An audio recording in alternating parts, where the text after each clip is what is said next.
سردیوں کی راتیں تھیں. میں کچن میں چائے بنانے لگی. ایک دم سے مجھے یوں محسوس ہوا جیسے کوئی میرے بالکل قریب پیچھے کھڑا ہے. میں نے پلٹ کر دیکھا تو عمر میرے سامنے کھڑا تھا. اسے دیکھ کر میرے ماتھے پر کئی بل آئے تھے. میں نے کہا کیا کام ہے تمہیں؟ کہنے لگا چائے کی طلب ہو رہی تھی, ایک کپ میرے لیے بھی بنا دو. یہ کہہ کر وہ بالکل میرے برابر میں کھڑا ہو گیا. مجھے بڑی بے باک نظروں سے دیکھنے لگا. اس کی موجودگی مجھے بے چین کر رہی تھی. اس کی نظریں مجھے خود پر چبھ رہی تھیں. شاید ہم دونوں کے مابین رشتے کا تقاضا ہی کچھ ایسا تھا کہ میں نے اسے غصے میں دیکھا. میں نے کہا عمر تم باہر جا کر بیٹھو, میں تمہارے لیے چائے باہر لے کر آتی ہوں. میری اس بات پر وہ مجھے دیکھتے ہوئے بولا ایسا کرو چائے کا کپ میرے کمرے میں لے آنا. میں نے کہا کیا تمیز بھول گئے ہو تم؟ جانتے ہو نا کیا رشتہ ہے میرا تم سے. میرا یہ کہنا تھا کہ اس نے 2-4 قدم آگے بڑھائے, میرے اور اپنے بیچ فاصلہ ختم کیا. میرے چہرے پر آنے والی لٹوں کو اپنے ہاتھ سے پیچھے کرنے کی کوشش کرنے لگا. اچھی طرح سے جانتا ہوں اس کی اس حرکت نے مجھے آپے سے باہر کیا تھا. میں نے ایک زوردار تھپڑ اس کے منہ پر دے مارا. میں نے کہا رشتے کا احترام بھول گئے ہو تم؟ جانتے ہو نا میں تمہاری بھابھی ہوں. عمر غصے میں آ گیا, میرا ہاتھ پکڑا, گھسیٹتے ہوئے مجھے اپنے کمرے میں لے جانے لگا. میں چلانے لگی کہ میرا ہاتھ چھوڑو, کہاں لے جا رہے ہو تم مجھے؟ تمہیں شرم کیوں نہیں آتی؟ میں بھابھی ہوں تمہاری, میرا ہاتھ چھوڑو. میں مسلسل اس سے اپنا ہاتھ چھڑوا رہی تھی. وہ غصے سے بولا شٹ اپ, آج لحاظ نہیں کروں گا تمہارے تھپڑ کا جواب تمہیں اچھی طرح سے دوں گا. یہ کہتے ہوئے وہ مجھے اپنے کمرے میں لے گیا. دروازہ زور سے بند کیا. مجھے زور سے بیڈ پر پٹخ کر کمرے کی کنڈی لگائی اور میں شرمائی سی کمرے میں بیٹھی تھی اور عمر میرے سامنے بیٹھا تھا. کنکھیوں سے مجھے دیکھے جا رہا تھا, ساتھ میں مسکرائے بھی جا رہا تھا. اس کے ساتھ اس کی چچی بیٹھی تھی. وہ اپنے بڑے بھائی کے لیے رشتہ دیکھنے کے لیے آیا تھا. اس کی چچی میری والدہ سے باتیں کر رہی تھیں. کہہ رہی تھی کہ میں تو بس چند ماہ کے لیے ہی پاکستان آئی ہوں تاکہ اسامہ کی شادی کر سکوں. پھر کہنے لگی آپ کی بیٹی کو گھرداری تو آتی ہے نا, کیونکہ دیکھیں یہ صرف 2 بھائی ہی ہیں, گھر میں کوئی بھی خاتون نہیں ہے, اس لیے سارے کام آپ کی بیٹی کو ہی کرنے پڑیں گے. میری والدہ کہنے لگی جی میری بیٹی کو سب کچھ آتا ہے, سارا گھر اسی نے تو سنبھال رکھا ہے. ٹیبل پر چائے کے علاوہ کئی لوازمات موجود تھے جو میں نے خود بنائے تھے. میری والدہ کہنے لگی یہ سب کچھ میری قندیل نے تو بنایا ہے, اس خاتون نے تو پھر سب کچھ چکھا تھا. لیکن سامنے بیٹھے اس خوش شکل عمر نامی نوجوان نے سوائے چائے کے 1 کپ کے علاوہ کچھ بھی نہیں لیا تھا. بس مجھے ٹکی باندھے دیکھے جا رہا تھا, مسکرائے جا رہا تھا. اس کی چچی بعد میں اسے کہنے لگی ارے بھائی جو کچھ پوچھنا ہے پوچھ لیں, گھر جا کر میرے کان مت کھانا کہ لڑکی ایسی ہے ویسی ہے, میں نے تو یہ پوچھا ہی نہیں. یہ کہہ کر وہ ہنسنے لگی. میری والدہ سے کہنے لگی کہ یہ خاص طور پر اپنی بھابھی کو پسند کرنے آیا تھا, کہتا ہے بھائی کے لیے لڑکی میں خود پسند کروں گا. عمر سے دوبارہ پوچھنے لگی کچھ پوچھنا ہے تو پوچھ لو. کہنے لگا نہیں کچھ نہیں پوچھنا, بس اب چلیں. یہ کہنے کے بعد وہ دونوں اٹھ کر چلے گئے. میری والدہ کینسر کی مریض تھیں, اپنی زندگی میں ہی میری شادی کر دینا چاہتی تھیں. یہی وجہ تھی کہ میری والدہ کو میرا رشتہ ہو جانے کی بہت جلدی تھی. بیوہ بھی تھی, میرے علاوہ ان کی کوئی دوسری اولاد بھی نہ تھی. اگلے ہی روز ہمیں رشتے والوں نے یہ پیغام دیا کہ لڑکے والوں کی طرف سے ہاں ہو چکی ہے. میری والدہ نے بھی جا کر اسامہ کو دیکھا تو انہیں بھی اسامہ پسند آ گیا. بس وہ 2 بھائی تھے. ان کی چچی دبئی سے آئی تھیں اور وہیں پر مقیم تھی. چند ماہ کے لیے آئی تھیں تاکہ اسامہ کی شادی ہو سکے. یوں میری شادی 1 مہینے کے اندر طے ہو چکی تھی. میری والدہ نے اپنی طرف سے کسی چیز کی کوئی کمی نہیں چھوڑی تھی, نہ میرا جہیز دینے میں کوئی کمی کی تھی, نہ ہی شادی میں. دلہن بن کر میں اسامہ کے گھر میں بیٹھی تھی. بے حد خوش تھی کیونکہ اسامہ کی تصویر میں نے دیکھی تھی. دیکھنے میں وہ بہت ہی ہینڈسم نوجوان تھا, خوبصورت بھی بہت تھا, ایسا کہ جس کی ہر لڑکی خواہش کرے. کچھ رشتے کی نوعیت بھی ایسی تھی کہ میرے چہرے پر ایک مسکراہٹ سی چھائی ہوئی تھی. کمرے کا دروازہ کھلا تو سامنے اسامہ مسکراتا ہوا اندر داخل ہوا. میں اسے دیکھ کر شرمانے لگی تھوڑا سا سمٹ کر بیٹھ گئی۔ وہ میرے پاس آ کر بیٹھ گیا۔ میں بہت زیادہ شرمیلی قسم کی لڑکی ہرگز نہیں تھی، لیکن موقع ایسا تھا کہ ابتدا سامنے والے سے چاہتی تھی۔ کچھ دیر تو وہ مجھے غور سے دیکھتا رہا۔ کہنے لگا کہ عمر تو کہہ رہا تھا کہ لڑکی زیادہ خوبصورت نہیں ہے، یار تم تو بہت حسین ہو۔ میں اس کی بات سن کر مسکرانے لگی، حالانکہ عمر کے موبائل میں میری تصویر موجود تھی اور وہ یہی کہہ کر کھینچ کر لے کر گیا تھا کہ بھائی کو دکھاؤں گا۔ ابھی بات کی اس نے ابتدا ہی کی تھی کہ دروازے پر دستک ہونے لگی۔ اسامہ کہنے لگا یہ عمر کا بچہ ہوگا، اسے چین نہیں آئے گا۔ یہ کہہ کر وہ بیڈ سے کھڑا ہو گیا اور دروازہ کھول دیا۔ سامنے عمر ہی کھڑا مسکرا رہا تھا۔ اسے دیکھتے ہی اسامہ نے اس کا کان پکڑ کر کھینچا۔ کہنے لگا جھوٹ کیوں بولا تھا مجھ سے؟ وہ کہنے لگا بھائی میرا کان تو چھوڑیں۔ وہ کہنے لگے تم تو کہہ رہے تھے کہ لڑکی موٹی ہے، کالی ہے، یہ تو اچھی خاصی خوبصورت لڑکی ہے۔ وہ کہنے لگا میری پسند ہوگی تو کیسے ممکن ہے کہ اچھی نہیں ہوگی؟ میں تو آپ کو ویسے ہی تنگ کر رہا تھا، آپ سے کہا تھا نا کہ شادی کی رات دیکھتے رہ جائیں گے، کیونکہ میں نے آپ کے لیے بڑی کمال کی چیز پسند کی ہے نا بھائی؟ عمر کی یہ بات نہ جانے کیوں مجھے اچھی نہیں لگی، نہ اس کا لہجہ، نہ اس کا انداز، اور نہ اس کی یہ بات۔ اسامہ البتہ مسکرانے لگے۔ اسامہ کے موبائل پر کسی کا فون آنے لگا۔ کہنے لگے یار ایک تو یہ کمرے میں سروس ٹھیک سے نہیں آتی، میں بس ابھی آیا۔ یہ کہہ کر وہ فون لے کر باہر چلے گئے۔ لیکن میری جان اس وقت نکلی جب عمر نے کمرے کا دروازہ بند کیا۔ میں اسے غصے سے دیکھنے لگی۔ عمر نے کمرے کا دروازہ بند کیا، چلتے ہوئے وہ میرے پاس آ کر بیٹھ گیا۔ کہنے لگا پہلی نظر میں آپ مجھے بہت اچھی لگی تھی، تبھی میں نے سوچ لیا تھا کہ تمہیں اپنے ہاتھ سے کبھی جانے نہیں دوں گا، اور دیکھ لیں میں نے آپ کو اپنی بھابھی بنا ہی لیا۔ مجھے اس کی بات بہت ہی عجیب اور بے تکی سی لگ رہی تھی۔ میں نے کہا ایسا کرو کہ دروازہ کھول دو۔ میری اس بات پر اس نے بڑے غور سے مجھے دیکھا۔ میں نے کہا تمہیں سنائی نہیں دے رہا؟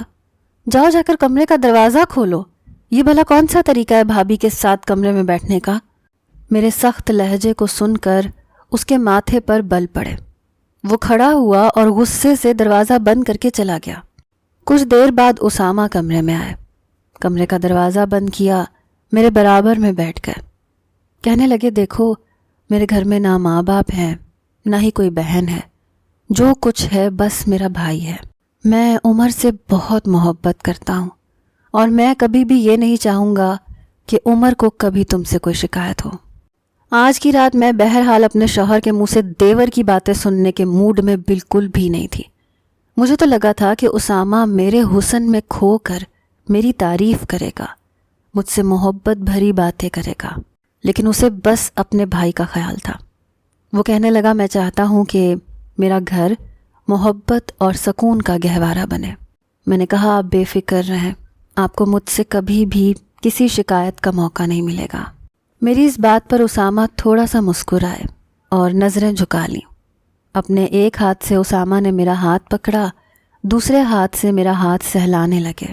کہنے لگے ابھی عمر کمرے سے باہر نکلا تھا، اس کی آنکھوں میں آنسو تھے۔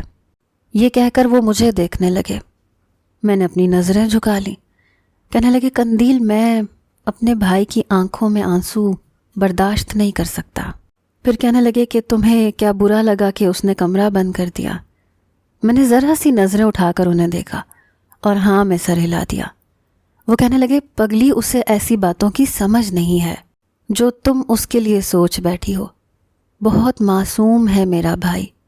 میری بات سنو، دیکھو جب میرے والدین کی حادثاتی موت ہوئی تھی تو عمر بس 10 سال کا تھا، میں 20 سال کا تھا، وہ مجھ سے 10 سال چھوٹا ہے۔ امی ابا کا بہت لاڈلا تھا، اس نے ماں باپ کی محبت نہیں دیکھی، اس لیے جب تمہیں وہ میرے حوالے سے دیکھنے لگا تو وہ بہت خوش تھا، کہتا تھا بھائی بھابھی آ جائیں گی تو ہمارا گھر بھی گھر لگے گا۔ مجھے بہت افسوس ہوا ہے یہ دیکھ کر کہ تمہارا رویہ عمر کے ساتھ اچھا نہیں تھا۔ میں تو پریشانی میں مبتلا ہو گئی۔ میں نے کہا آئی ایم سوری اسامہ۔ کہنے لگے آئندہ مجھے شکایت کا موقع نہ ملے، یہ پہلی بار تھا اس لیے میں معاف کر رہا ہوں۔ میں اپنے بھائی کی آنکھوں میں کبھی آنسو نہیں دیکھ سکتا۔ پتہ نہیں کیوں مجھے اسامہ کی یہ آخری بات اچھی نہیں لگ رہی تھی، لیکن بہرحال میں چپ کر گئی۔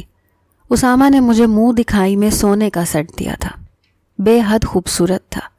میرا سارا زیور اسامہ نے ہی اتارا تھا سوائے چوڑیوں کے۔ جب میں چوڑیاں اتارنے لگی تو کہنے لگا قندیل انہیں رہنے دو، کہنے لگا بہت خاموشی ہوتی ہے ہمارے گھر میں، تمہاری چوڑیاں اس خاموشی میں بجیں گی تو زندگی کا احساس ہوگا، انہیں کبھی مت اتارنا۔ کافی دیر وہ میرا ہاتھ پکڑے میری چوڑیوں کو اپنی انگلیوں سے کھیلتا رہا، پیار محبت کی باتیں کرتا رہا۔ بہرحال اسامہ بہت اچھے مزاج کا تھا، بالکل سادہ سا مزاج تھا۔ میں بے حد خوش تھی۔ صبح جب میری آنکھ کھلی تو اسامہ کمرے میں نہیں تھا۔ جب میں نے گھڑی کی طرف دیکھا تو صبح کے 8 بج رہے تھے۔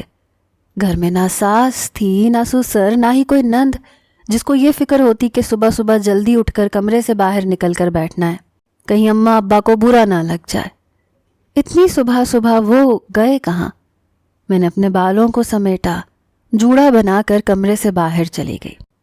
دیکھا تو برابر والے کمرے میں اسامہ اپنے بھائی کے ساتھ سو رہا تھا، اور اس کا بھائی اس کے بازو پر سر رکھے، اپنا بازو اس کے سینے پر رکھے بے فکر سو رہا تھا۔ مجھے یہ بڑا عجیب لگا۔ اسامہ اتنی خوبصورت بیوی کو چھوڑ کر شادی کی پہلی رات صبح اپنے بھائی کا خیال رکھنے آ گیا تھا۔ پتہ نہیں کیوں لیکن مجھے عمر ایک آنکھ نہیں بھاتا تھا، ایسے لگتا تھا کہ وہ ڈرامے باز ہے۔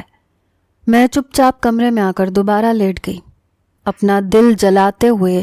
پتہ نہیں کب میری دوبارہ آنکھ لگ گئی۔ دوبارہ مجھے اسامہ نے ہلا کر جگایا تھا، کہنے لگا بیگم صاحبہ 11 بج رہے ہیں، کب تک سونے کا ارادہ ہے؟ یہ سن کر میں بے ساختہ اٹھ کر بیٹھی تھی۔ واقعی کافی دیر ہو گئی تھی۔ وہ نہا کر شلوار قمیض پہنے بہت پیارے لگ رہے تھے۔ اسامہ کہنے لگے جلدی سے تیار ہو جاؤ، پتہ ہے عمر وہ کام کر رہا ہے جو اس نے آج تک نہیں کیا۔ میں نے کہا کیا کر رہا ہے عمر؟ کہنے لگے عمر کہہ رہا ہے بھائی میں اپنے ہاتھوں سے اپنی پیاری سی بھابھی کے لیے ناشتہ بنا رہا ہوں، چلو باہر آ جاؤ۔ باہر جب میں تیار ہو کر آئی تو عمر ٹیبل پر ناشتہ لگا رہا تھا، میری برابر والی کرسی پر بیٹھ گیا۔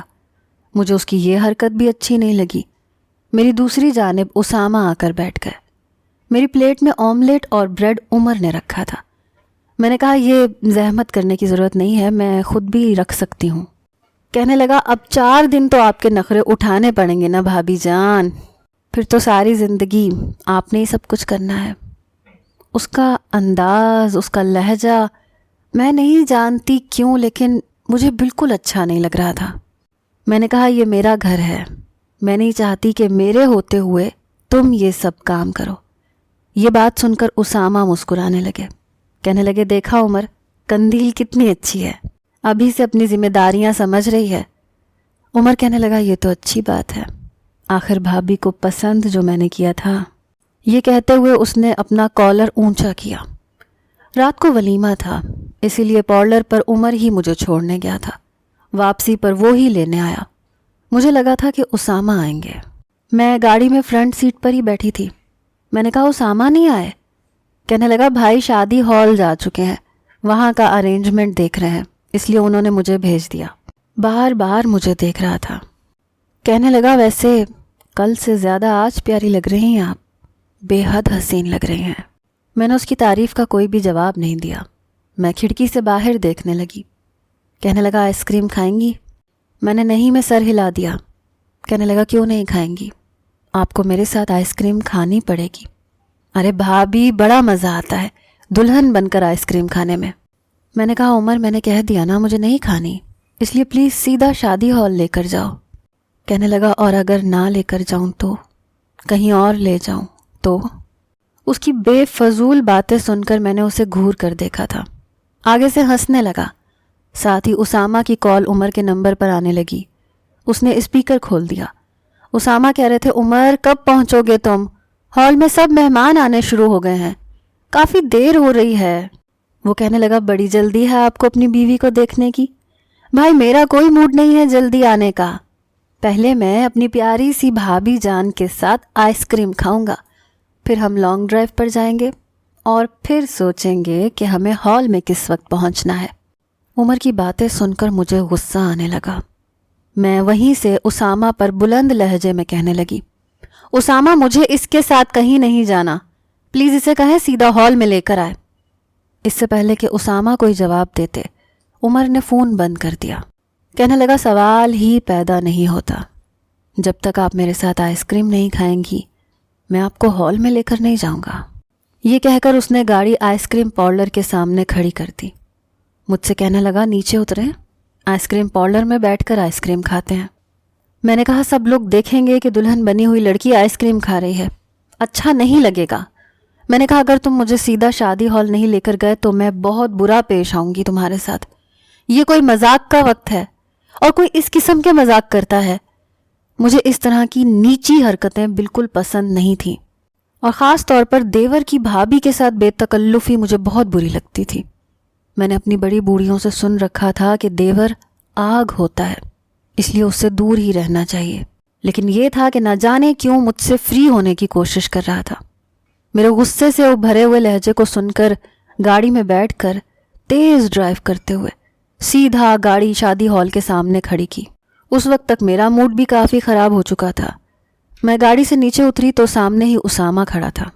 عمر بھی گاڑی سے نیچے اتر گیا، کہنے لگا سنبھالیں اپنی بیوی کو، بڑی بور قسم کی لڑکی ہے۔ پھر عمر سے کہنے لگا آپ لوگ ایک ساتھ اندر آئیے گا، میں جا کر مووی والے کو ریڈی کرتا ہوں۔ یہ کہہ کر وہ ہال کے اندر چلا گیا۔ اسامہ مسکراتے ہوئے میرے پاس آ گئے، کہنے لگے ماشاءاللہ آج تو تمہارا روپ قابل دید ہے۔ مجھے اسامہ کی تعریف بھی بری لگ رہی تھی۔ میں نے کہا کتنا بدتمیز بھائی ہے آپ کا اسامہ، اسے ذرا تمیز نہیں ہے۔ میں اسے کہہ رہی تھی مجھے نہیں کھانی آئس کریم، لیکن جان بوجھ کر آئس کریم پارلر پر کھڑا ضد کرتا رہا کہ آئس کریم کھا کر جائیں گے۔ غصے سے میرا لہجہ بلند ہو چکا تھا۔ اسامہ کے چہرے کی مسکراہٹ غائب ہوئی۔ کہنے لگے یہ کس لہجے میں بات کر رہی ہو تم؟ اگر اس نے تمہیں آئس کریم کھانے کے لیے کہا تو اس بات پر کوئی قیامت تو نہیں آ گئی تھی؟ بچہ ہے، چھوٹا ہے، پیار کرتا ہے تم سے، اگر لاڈ میں کوئی فرمائش کر دی تو تم اس طرح سے ریئیکٹ کرو گی؟ میں نے کہا بچہ نہیں ہے وہ، مجھ سے 1 یا 2 سال ہی چھوٹا ہوگا، لیکن اسے تو تمیز ہی نہیں ہے بات کرنے کی۔ میرا یہ کہنا تھا کہ اسامہ نے غصے سے میرا ہاتھ پکڑ کر دبایا تھا۔ کہنے لگے بس قندیل، تماشا مت کرو یہاں پر، بہتر ہے کہ اپنا منہ سیدھا کرو۔ میں نہیں چاہتا کہ یہاں پر ہال میں کوئی بدمزگی ہو، گھر چلو تو سیدھا کرتا ہوں تمہیں میں۔ کل بھی میں نے سمجھایا تھا کہ عمر کے بارے میں کوئی بات نہیں سنوں گا تم سے۔ اسامہ کا لہجہ اور غصہ دیکھ کر میں چپ سی ہو گئی۔ اپنی آنکھوں میں آنے والے آنسو میں نے کیسے ضبط کیے تھے یہ میں جانتی تھی۔ بس یہ ہوتی ہے مرد کی محبت۔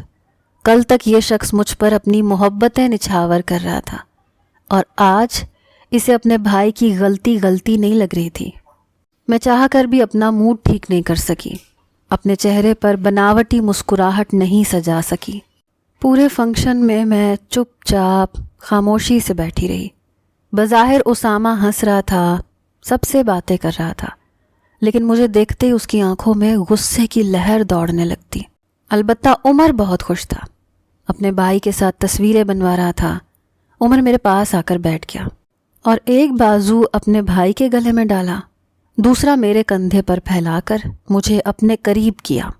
میں یہ دیکھ کر بوکھلا کر رہ گئی۔ سامنے کھڑے کیمرہ مین سے کہنے لگا تصویر کھینچو ہماری، اور یہ تصویر سب سے زیادہ اچھی ہونی چاہیے۔ کیمرہ مین کا فلیش چلنے لگا۔ جب تصویریں کھینچ لی گئیں تو میں نے اپنے کندھے سے اس کا ہاتھ ہٹا کر پیچھے کیا۔ یہ دیکھ کر اس نے اسامہ کو اشارہ کیا۔ اسامہ اشارہ سمجھ گئے، اس لیے عمر سے کہنے لگے اسے چھوڑو، اس کا موڈ ٹھیک نہیں ہے، شاید بہت تھک گئی ہے، آؤ ہم دونوں تصویریں کھنچواتے ہیں۔ جیسے تیسے ولیمہ بھی گزرا۔ گاڑی میں خاموشی سے بیٹھی کھڑکی سے باہر دیکھتی رہی۔ اسامہ بھی خاموش تھا، جبکہ عمر گانے گنگنائے جا رہا تھا۔ مجھے اس عمر نامی شخص سے اور نفرت سی ہونے لگی۔ جب ہم گھر میں آئے تو اسامہ کمرے میں آتے ہی مجھ پر بھڑکنے لگے، کہنے لگے کیا تماشا لگایا تھا تم نے؟ تمہیں ایک بار کی کہی بات سمجھ میں نہیں آئی تھی؟ میں نے کہا مجھے ایسی بے تکلفی پسند نہیں ہے۔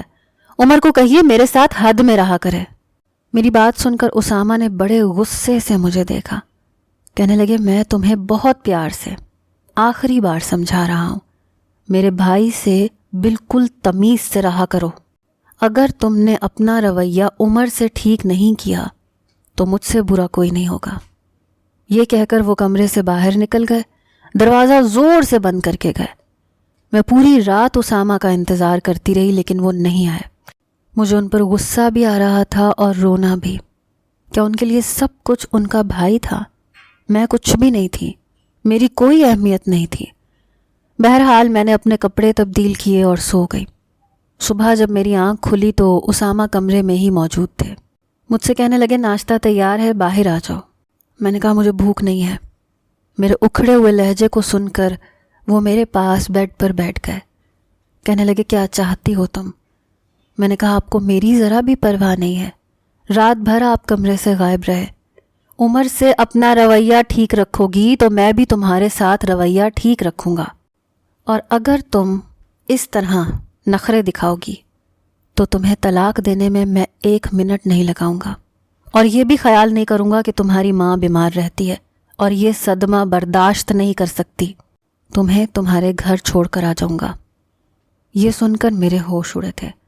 میں نہیں جانتی تھی کہ شادی کے دوسرے دن میرا شوہر مجھے یہ دھمکی دے سکتا ہے، اور وہ بھی اس عمر کی وجہ سے۔ میرے دل میں اس کے لیے مزید نفرت بڑھنے لگی۔ میں نے کہا ٹھیک ہے، آج کے بعد آپ کو مجھ سے کوئی شکایت نہیں ملے گی۔ یہ بات میں نے کس دل سے کہی تھی یہ میں جانتی تھی۔ میں فوراً کمرے سے باہر نکل گئی۔ کچن میں سے شور کی آوازیں آ رہی تھیں۔ جیسے ہی میں کچن میں گئی تو عمر وہاں پر انڈے فرائی کر رہا تھا، دوسرے چولہے پر چائے چڑھائی ہوئی تھی۔ میں اس کے پاس آ گئی، کہنے لگی ایسا کرو تم باہر جاؤ، میں ناشتہ بنا لوں گی۔ وہ کہنے لگا نہیں نہیں، ایسے کیسے بنا لیں گی، ابھی تو آپ نئی نویلی دلہن ہیں، کچھ دن تو آپ کے نخرے اٹھانے پڑیں گے۔ آپ جا کر بیٹھے، میں ناشتہ لے کر آتا ہوں۔ میں نے کہا آج نہیں تو کل یہ کام تو مجھے ہی کرنا ہے، کل بھی تو سب کچھ مجھے ہی سنبھالنا ہے۔ مجھے اچھا نہیں لگتا میں باہر بیٹھ کر ناشتے کا انتظار کروں اور تمہیں یہاں ناشتہ بنانا پڑے۔ چلو شاباش، باہر جا کر اپنے بھائی کے پاس بیٹھو۔ بڑی مشکل سے میں نے اپنا لہجہ متوازن کیا تھا۔ وہ کہنے لگا واہ، ایک دن میں کایا کیسے پلٹ گئی۔ یہ کہہ کر اس نے بریڈ میرے ہاتھ میں تھما دی۔ کہنے لگا اب تو ہو گیا نا آپ کو اندازہ بھابھی جان میری کتنی اہمیت ہے، میں اپنے بھائی کے لیے کیا ہوں اور کیا نہیں۔ میرے خیال سے بھائی کی ایک دن کی ڈانٹ آپ کو میری اہمیت اچھی طرح سے سمجھا گئی ہوگی۔ اس کی اس بات نے تو گویا میرے تن بدن میں آگ سی لگا دی۔ مطلب یہ سارا کا سارا اسی کا کیا دھرا تھا۔ وہ جانتا تھا کہ اسامہ مجھ سے کمرے میں کیا بات کر رہا ہے۔ پھر ہنسنے لگا، کہنے لگا جب تک آپ مجھے راضی رکھیں گی بھابھی، بھائی بھی آپ سے راضی رہیں گے، ورنہ آپ جانتی نہیں ہیں کہ میری خاطر بھائی آپ کے ساتھ کیا کچھ کر سکتے ہیں۔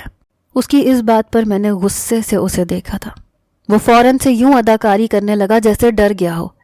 کہنے لگا ایسی خطرناک نظروں سے نہ دیکھا کرے مجھے، میرا چھوٹا سا دل ہے، میں ڈر جاتا ہوں بھابھی جان۔ اس کی تمسخرانہ ہنسی مجھے تپا کے رکھ گئی۔ وہ کچن سے باہر جا چکا تھا۔ باقی کا ناشتہ میں نے ہی بنایا۔ جب ٹیبل پر رکھا تو اسامہ کا بھی موڈ کافی خراب تھا۔ دونوں بھائی آپس میں پتہ نہیں کیا بات کر رہے تھے۔ مجھے دیکھتے ہی دونوں چپ ہو گئے، یقیناً میرے بارے میں ہی بات کر رہے ہوں گے۔ میں اسامہ کے بجائے عمر کے برابر والی سیٹ پر بیٹھ گئی۔ یہ دیکھ کر اسامہ نے میری طرف دیکھا۔ شاید انہیں مجھ سے ایسے رویے کی توقع نہیں تھی۔ میں نے ایک خالی پلیٹ اٹھائی، اس میں عمر کے لیے فرائی ایگ رکھا، بریڈ کے سلائس رکھے۔ وہ بھی مجھے حیرت سے دیکھ رہا تھا۔ پھر میں نے اس کے کپ میں چائے ڈالی۔ میں نے کہا عمر کتنے چمچ شوگر ڈالوں؟ وہ مجھے حیرت سے دیکھ رہا تھا۔ شاید اسے بھی مجھ سے ایسی توقع نہیں تھی، لیکن میں بھی سوچ چکی تھی ایسا پینڈورا اپناؤں گی کہ دونوں بھائی سوچ میں پڑ جائیں گے۔ میں نے نہ تو اسامہ کو ناشتہ دیا، نہ ہی ان کے کپ میں چائے ڈال کر دی۔ میں نے ان کو بالکل نظر انداز کر دیا۔ کچھ دیر وہ مجھے دیکھتا رہا، پھر اپنے کپ میں چائے ڈال کر خود ہی ناشتہ کرنے لگا۔ میں بس عمر سے باتیں کرتی رہی۔ وہ بھی مجھے حیرت سے دیکھ رہا تھا، کیونکہ جتنا کچھ وہ کچن میں کہہ کر آیا تھا اسے لگا تھا کہ میں اس پر غصہ کروں گی، اسامہ سے لڑوں گی اور پھر ہماری تکرار شروع ہو جائے گی اور اسے ہمارا تماشا دیکھنے کا موقع ملے گا۔ میں نے کہا عمر بتاؤ آج رات کو تمہارے لیے کھانے میں کیا بناؤ؟ کہنے لگا بھائی سے پوچھ لیں۔ میں نے کہا نہیں تم بتاؤ، آج سے صرف وہ بنے گا جو تم کھاؤ گے۔ کہنے لگا کچھ بھی بنا لیں، ویسے مجھے پلاؤ بہت پسند ہے۔ میں نے کہا ٹھیک ہے پھر وہی بنا لیتی ہوں۔ ناشتے کے بعد میں نے برتن کچن میں رکھے، پورا کچن سمیٹا جس کا اس نے ستیہ ناش کر رکھا تھا۔ میں فارغ ہو کر کمرے میں آئی تو اسامہ نہ جانے کیوں کمرے کے چکر کاٹ رہے تھے۔ مجھے دیکھ کر کہنے لگے ایسا کرو تیار ہو جاؤ، لانگ ڈرائیو پر چلتے ہیں۔ میں نے کہا نہیں مجھے کہیں نہیں جانا، آج تو بس مجھے عمر کی فرمائش پوری کرنی ہے۔ پہلے میں پلاؤ بناؤں گی، رات کو میں اس کے ساتھ آئس کریم کھانے جاؤں گی۔ اس دن تو میں نے آئس کریم نہیں کھائی تھی نا، اس کے ساتھ اسے برا لگا ہوگا۔ واقعی مجھے عمر کے بارے میں سوچنا چاہیے تھا۔ آپ بھی تو یہی چاہتے ہیں نا؟ وہ میری بات سن کر میرے پاس آ کر مجھے بڑے غور سے دیکھ رہے تھے۔ کہنے لگے آج بازار سے کھانا آ جائے گا، چلو تیار ہو جاؤ لانگ ڈرائیو پر چلتے ہیں، ہم لوگ کھانا باہر سے کھائیں گے۔ اسامہ میرے ساتھ اکیلے میں وقت گزارنا چاہتے تھے، لیکن آج میں انہیں وقت دینا نہیں چاہتی تھی، میں انہیں اچھا مزہ چکھانا چاہتی تھی۔ بڑا بھائی بھائی کرتے ہیں نا۔ میں نے کہا اچھا چلیں، آپ کہتے ہیں تو ٹھیک ہے، ایسا کرتے ہیں عمر کو بھی ساتھ لے جاتے ہیں، بچہ ہے خوش ہو جائے گا۔ یہ کہہ کر میں کمرے سے باہر جانے لگی تو انہوں نے مجھے بازو سے کھینچ کر اپنے ساتھ لگایا۔ کہنے لگے صرف تم اور میں چلیں گے، مجھے آفس سے بہت کم چھٹیاں ملی ہیں اور وہ میں صرف تمہاری سنگت میں گزارنا چاہتا ہوں۔ بے شک تم گھر کو بھی وقت دو اور عمر کو بھی، لیکن چند دن صرف میں اور تم جائیں گے۔ یہ سن کر میں خوش ہو گئی۔ شاید مرد کبھی یہ بات برداشت نہیں کر سکتا کہ اس کی بیوی اسے چھوڑ کر کسی اور کو اہمیت دے۔ صبح صبح اسامہ نے جو کچھ مجھے کہا تھا وہ شاید عمر کی پڑھائی گئی پٹی تھی، لیکن میں نے بھی کوئی کچی گولیاں نہیں کھیلی تھیں، اس لیے جانتی تھی کہ شوہر کو کیسے قابو میں رکھا جاتا ہے۔ اس عمر کے بچے کو تو میں وہ مزہ چکھاتی کہ یہ بھی کیا یاد کرتا، لیکن یہ شاید میری خام خیالی تھی۔ پورا دن میں نے اور اسامہ نے ایک ساتھ گزارا۔ وہ مجھے سمندر لے گیا، کافی دیر ہم سمندر کے پانی میں چلتے رہے، ریت پر واک کرتے ہوئے ڈھیروں باتیں کرتے رہے۔ کھانا بھی ہم نے باہر سے کھایا تھا۔ رات کے 1 بجے ہنستے مسکراتے ہم لوگ گھر پہنچے۔ آج کا دن میرے لیے حسین ترین دن تھا۔ گھر میں داخل ہوئے تو عمر بیٹھا ٹی وی پر انگلش مووی دیکھ رہا تھا۔ اسامہ کو دیکھتے ہی اس نے چینل بدلا اور اٹھ کر بیٹھ گیا۔ کہنے لگا آ گئے آپ دونوں، یہ وقت ہے آپ لوگوں کے گھر آنے کا۔ وہ کسی بڑے بزرگ کی طرح سے اسامہ کو کہہ رہا تھا۔ اسامہ ہنسنے لگے، پھر اس کے سر پر ایک چپت لگائی۔ کہنے لگے زیادہ پابندیاں لگانے کی ضرورت نہیں ہے۔ تو عمر کہنے لگا بھائی بھوک لگ رہی ہے مجھے۔ تو اسامہ کہنے لگے تو کچھ آرڈر کر کے منگوا لیتے۔ کہنے لگا کیسے منگوا لیتا؟ صبح سے بھابھی نے مجھے اپنے پیارے پیارے ہاتھوں سے پلاؤ کی امید دلائی تھی، میں تو ابھی تک اپنے خوابوں خیالوں میں وہ پلاؤ ہی کھا رہا تھا، اس کے علاوہ میں اور کچھ نہیں کھاؤں گا۔ آپ ان سے کہیں مجھے پلاؤ بنا کر دیں۔ میں آج بہت انجوائے کر کے آئی تھی، میرا بالکل موڈ نہیں تھا کہ میں کچن میں جا کر کام کروں، لیکن اسامہ کہنے لگے قندیل ایسا کرو اسے پلاؤ بنا دو، مجھے پتہ ہے یہ پلاؤ کے علاوہ کچھ نہیں کھائے گا۔ میں چپ چاپ کمرے میں آ گئی۔ جب اسامہ کمرے میں آیا تو میں روٹھے ہوئے لہجے میں کہنے لگی یار مجھ سے نہیں بنتا، اب اتنے اچھے موڈ سے ہم واپس آئے ہیں، آپ عمر سے کہیں کہ بازار سے کچھ بھی آرڈر کر کے کھا لے۔ اسامہ کہنے لگے پلیز میری خاطر، میں جانتا ہوں عمر کو، وہ کچھ نہیں کھائے گا، چلو شاباش پلاؤ بنا دو نا اسے۔ میں نے اسامہ کی بات مان لی، لیکن میں نے پلاؤ میں اچھی خاصی مرچیں ڈالی تھی۔ پلاؤ بنا کر میں کچن سے باہر آ گئی۔ میں جانتی تھی پہلے نوالے میں اسے مزہ آ جائے گا میرے ہاتھ کا پلاؤ کھا کر، لیکن میں نہیں جانتی تھی کہ وہ اگلے روز میرے ساتھ اتنا بڑا کھیل کھیل جائے گا کہ میں کسی کو منہ دکھانے کے قابل بھی نہیں رہوں گی۔